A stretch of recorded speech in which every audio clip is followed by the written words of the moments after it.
просто душа просит, в руки просятся кисточки. Хочется писать состояние души.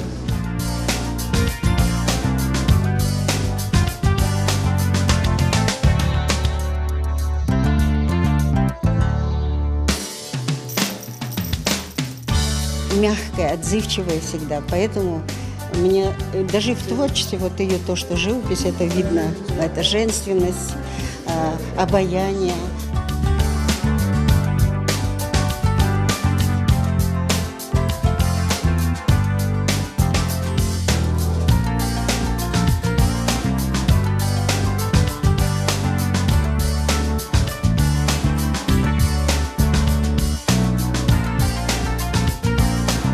Вот эти работы, которые здесь представлены, они черно-белые, маленькие, а на самом деле это метр на метр минимум планшет был, а метро это было метр на 2. Все это было акварель и тушь, и все руками, никаких компьютеров.